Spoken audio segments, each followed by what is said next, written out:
हाय दोस्तों, कैसे हैं आप सभी। मैं डॉक्टर आनंद व्यास फिर से अपने यूट्यूब चैनल पर आप सभी का स्वागत कर रहा हूं। लास्ट 2 क्वेश्चन, जी हाँ, लास्ट 2 क्वेश्चंस लेकर आ गया हूँ अंतिम प्रहार सीरीज़ के। अभी तक आपने मुझे बहुत प्यार दिया और हमारे यूट्यूब चैनल को भी बहुत प्यार दिया, उसके लिए तहे दिल से धन्यवाद। यहाँ तक आप आए हैं तो आपका पेपर वाकई में बहुत अच्छा जाने वाला है, क्योंकि आपने वास्तविकता में बहुत ज़्यादा मेहनत करी है। मैंने बहुत आपसे मेहनत करवाई है। 11वें क्वेश्चन तक मैं आ गया हूँ और देखते हैं सेकेंड लास्ट क्वेश्चन कौन सा है। यह है बेंचमार्किंग और warehousing supply chain management.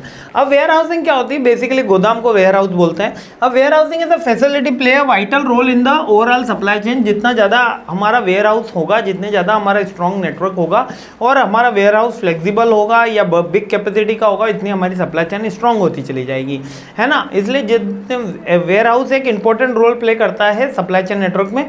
अगर हमारा वेयर हाउस कम होते हैं तब हमको सप्लाई चेन बड़ी करनी होती है, अगर वेयर हाउस ज़्यादा होंगे तो सप्लाई चेन नेटवर्क बड़े किए बिना भी हम सप्लाई अच्छे से मेंटेन कर सकते हैं। और इसके अलावा आती है एक टर्म बेंचमार्किंग। बेंचमार्किंग क्या होता है कि बेंचमार्किंग मीन्स के एक तरीके का सेट ऑफ रूल या एक तरीके का सेट ऑफ अचीवमेंट। जैसे कि किसी ने अभी नीरज साहब ने भाला फेंका तो 110 मीटर का भाला फेंका, 106 मीटर का भाला फेंका, तो एक बेंचमार्क हो गया कि इससे ज़्यादा अगर कोई भाला फेंकेगा, है ना, जेवलिन थ्रो करेगा तो वो उससे ज़्यादा विनर कहलाएगा। तो benchmark is a golden standard, is a kind of standard. तो ये बात समझ में आ गई।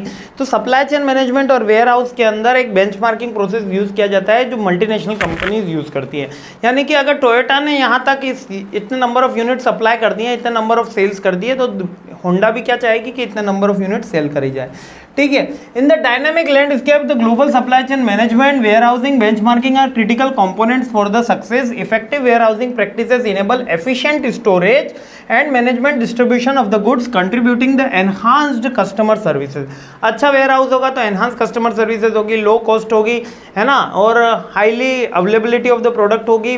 अब प्राइस में ज़्यादा फ्लक्चुएशन नहीं आएगा। और बेंचमार्किंग क्या है? Companies then optimize their operation. Benchmarking क्या हेल्प करता है? ऑप्टिमाइज देयर ऑपरेशन, कॉस्ट को कम करने में या प्रोडक्शन की क्वालिटी इंप्रूव करने में, प्रोडक्ट की क्वालिटी इंप्रूव करने में बेंचमार्किंग हेल्प करता है, और मार्केट प्लेस को अचीव करने में। यही 4-5 चीज़ें इसमें बार बार आती है एग्जाम में। अच्छे से याद कर लेना बेंचमार्किंग और वेयर हाउस की इंपॉर्टेंस। ठीक है, क्लियर है? दोनों एक साथ भी आ जाती है और अलग अलग भी आ जाती है। चलिए लास्ट क्वेश्चन पे आते हैं और अपनी ये सीरीज कंप्लीट करते हैं। जय हिंद।